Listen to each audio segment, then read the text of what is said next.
So today I'm going to be doing a little bit of talking about spinnerbait design. Spinnerbait is a huge topic. I could probably do multiple videos on. Probably will.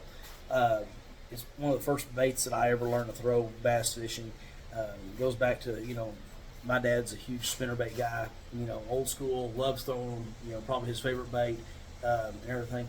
But I want to talk to you today mostly about the design of the baits and what I look for personally, as well as just kind of some of the different things you might look at. There's a lot of different designs in spinnerbaits out there. One of the biggest things that I look at, honestly, is the hook. This is a lead head that I've poured myself. It has got a number 5/0 hook in there. Most of the time when you get a spinnerbait that is manufactured out there, they don't have that big of a hook. They have something that looks like one of these. These are like 3/0 hooks. So, compare the size differences of them. Try to go side by side if I can here. But quite a bit of difference in size overall. Like this one's got this style of hook. It's like a 3/0. This one here is got the same style of hook. It's just a much smaller hook in comparison size-wise. So if you get these baits side by side, you can see the difference between the one that I've made here versus this one that's a little bit smaller. So I personally prefer the bigger hook, like what I've got on here, because of the fact that I feel like with a bigger hook, you're going to have a better chance of hooking that fish, landing that fish, etc. I always tell people, if the fish isn't big enough for this hook to fit in their mouth, being a 5/0, I probably don't need that fish in a tournament or whatnot anyways. So I'm not heartbroken if that fish doesn't bite.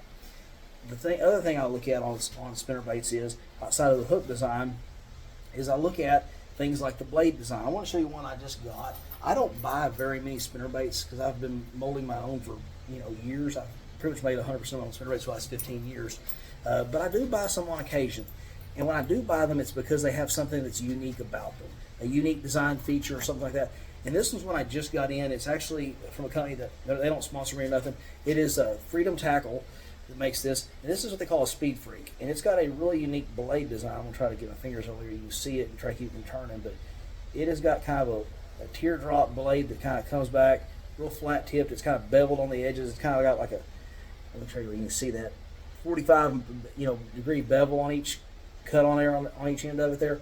So that to me was something I wanted to see, because I thought, man, that's a unique design. You don't see a lot of blades with that shape, that design.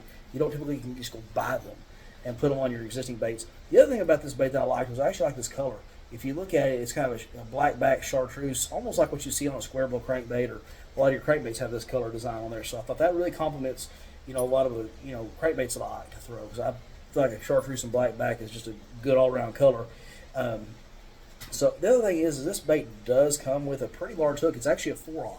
A lot of your companies, like I say, they put like a 3/0 in there, and that's just a little bit smaller. I don't see the point in having a smaller hook. Why not, do like I did and drill your mold out, put a bigger hook in there if possible. But anyways, that's one of those things that I thought was really nice about this one too. This is one of the baits that to me doesn't need a lot of modification to be ready to water. This is literally straight out of the package. I mean, here's another one that literally in the package it came in sealed. It's identical, no modifications done whatsoever. Typically I see a spinnerbait and I'm changing it right out of the package. I'm bending the wire differently. I'm trying to do something different. So when I see one that I like, man, I think this right here out of the box is not going to really require a lot of work, then I'm really pretty surprised that I see that, first of all. Second of all, I'm going to probably buy it. And so I do buy a few. Here's the blade design might be familiar with you. There's one that's similar. This is actually a Trickster series that is a Rick Clunn signature series. He's had different manufacturers manufacture this over the year, but it's a similar, blade design to the Freedom Tackle blade as far as that goes. But you can see they are different. It's not like they're a carbon copy of one another, but they're a similar design.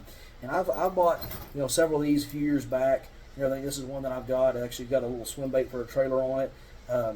It's actually a skirt that I designed and put on there. It's kind of a lot of silver and glitter with a little bit of blue. It kind of matches that albino shad colored swim bait.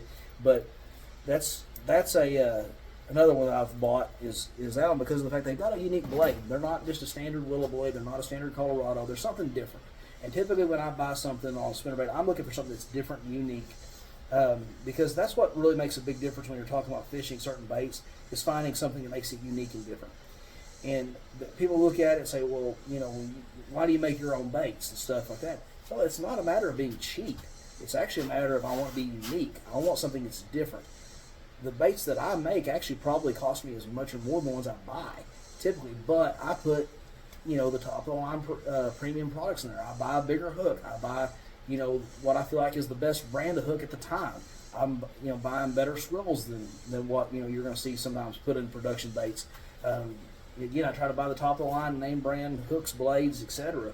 So, it's not uncommon for me to put $9 or $10 in a bait that I'm making myself and everything in all actuality, just by buying the premium components, the premium skirt materials, just, top of the line, everything through and through. But that's what you kind of got to do if you're going to, try to set yourself apart sometimes too. So when I find a bait that is in production that already has a lot of those premium components in there and already has a lot of that functionality built into it, it gets me pretty excited because it's something that you don't see a lot. A lot of times in the business world and stuff, and I can say this as a business owner, I'm used to seeing this. Guys will find out, hey, this is close enough to the same, but we can save 30%. Let's just go this direction. And so when you see a company that puts a product out there that doesn't cut those corners to save that little bit of cost and really puts out a top-notch product, it gets me excited. Those are the kind of products that I like to try to endorse, and those are the ones that I like to kind of, spotlight on here if I can. And that's what I kind of felt like when I got this one. Is I really felt like this was kind of a unique product and everything. So I got to give props to Freedom Tackle. Like I say, I don't have a sponsorship deal or nothing with them or anything, but I mean I'm going to give sponsorship type kudos to them because of the fact that they do have a product here that I think is a good product. I like it. It's a good design. It looks like something I would make myself for myself, and I think that it's something that is worth a look at by everybody, honestly. So if you're in the market for a unique spinnerbait to put in your tackle box, I think you ought to give them a look. Again, I'm not just somebody on pro staff that's getting a deal out of them. I'm telling you that just straight out honest opinion out of the box. So take that for what it is. Again, please like, subscribe, and give me feedback on some stuff. Anything you want to see, anything you want to hear me talk about, send it my way, and I'll get something posted on here. Like I say, I'm still got a lot of content in the works. I'm going to be continuing to work on content throughout this summer and into the fall. I'm probably get a lot going on this winter, hopefully too. But yeah, please give me some feedback.